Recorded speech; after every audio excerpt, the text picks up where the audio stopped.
Dan, first question is coming from Jason Quick with The Athletic. Dame, what changes when Aaron Gordon is defending you? Just a bigger defender. Taller guy, more athletic.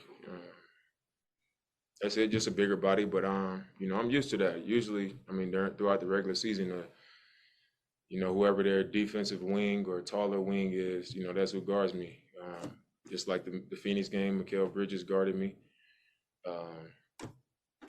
Golden State, Kelly Oubre guards me. I've always, went up against a bigger wing. That was an adjustment that they went to in the second half. But I just think they gave me more attention, more so than it was just one guy. I'm never going against one guy. What do you think you guys should do to kind of counter that if they go back to Gordon guarding you? I expect it, to continue, but I think just moving around more off the ball, getting some more off ball sets. Usually bigger guys, they can use their length and athleticism on the ball, but when you start to move around on flares and pin downs and things like that, you can, typically get a little bit of space. Aaron Ventress, the Oregon. Damian, you guys said since game one, you guys expected them to come out aggressive, expected them to come at you guys. Why do you think you guys weren't able to answer their aggressiveness? I just think, we just weren't sharp enough. It's the playoffs. Every game is going to be different. And I said it after the first game, it's going to be much harder to win the second game, to start a playoff series. And, they were going to adjust. They were going to come out and play with more energy, be more physical, and, just try to bring a little bit more fight to us. And, it was as expected, but I think our turnovers, we had 6 turnovers in the first game. And tonight, I think we had 6 turnovers in the first half of the first quarter or the first 8 minutes of the first quarter. So I think that showed that, they had more of a presence and more of an effect on our offense. And they just brought energy to the game with that, with the physicality and the deflections and things like that, which once again was expected. Obviously, we didn't, allow that to happen on purpose, but, that's what happens. Teams go down and, that this team, they're well coached. Mike Malone is a tough coach. He's not going to back down. He's going to get in their ass and challenge them. And, they're going to respond. They were down 3-1, I think, twice last year and responded each time. So we know that they're going to adjust and they're going to come out and, try to bring it to us. And tonight we just didn't play well enough to overcome that. Thanks. Dwight James, NBC Sports. James, speaking of that, what's it like in a quarter like the second quarter where you go on that incredible run and you're knocking down shots from everywhere, yet you guys are not getting any stops, and yet in the quarter they outscored you guys in the quarter, and it just, as well as you were on offense, it didn't seem like that should have happened in that quarter. Yeah, it was I had a great run, but like you said, they outscored us that quarter. We didn't get stops, and I think it's just a perfect example of, you can fill it up, but when you trade baskets with a good team like them, especially on the road with their backs against the wall, you're probably not going to win that.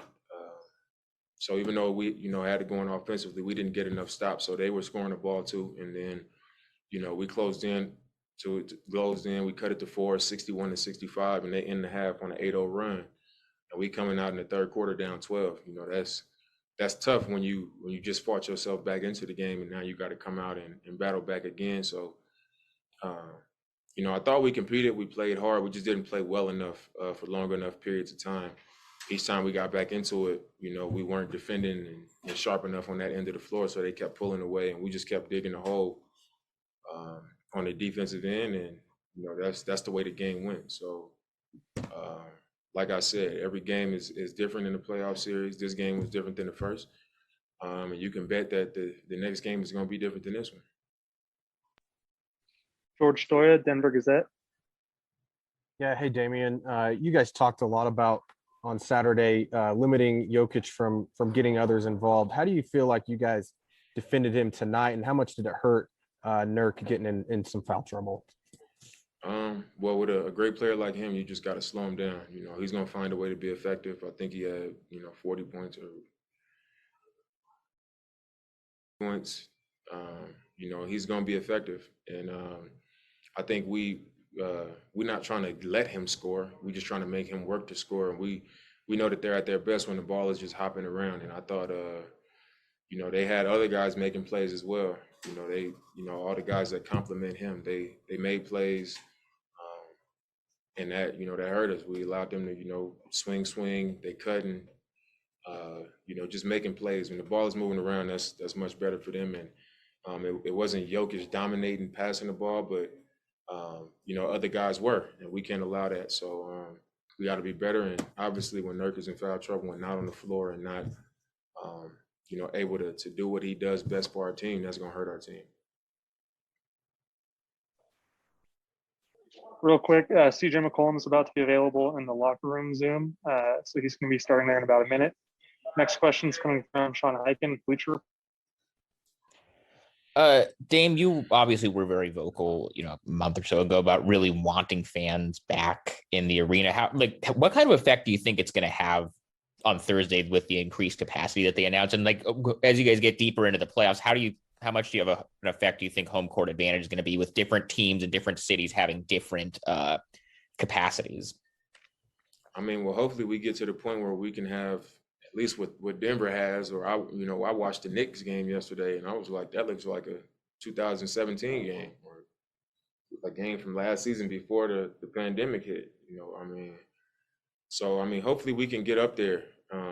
Hopefully we can get most of our fans in the building and not be cut short. You know, I know that we wanted to lower the teams at the bottom getting the least amount of fans, and, you know, we kind of behind on doing that. So, I mean, hopefully by the time game 3 comes, you know, that number can be a little bit higher because we got the best fans in the league. And, you know, when our fans are in the building and that building is noisy and our fans into it, you know, we got one of the hardest buildings to win in, and, you know, it's the playoffs. So we're going to need that.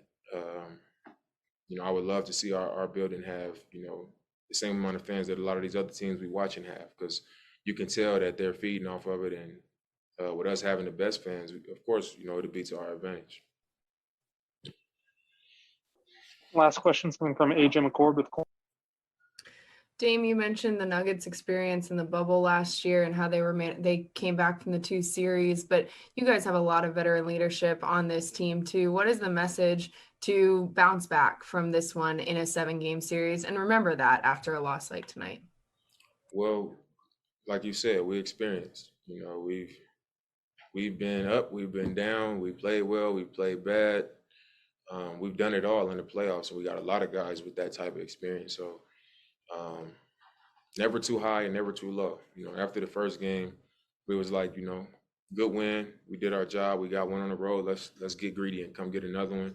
We know it's gonna be tough, but like we want to get this second one. And we came up short, but you know that the playoff series is one game at a time, and it's gonna change each game. And we got the first one, they got the second one.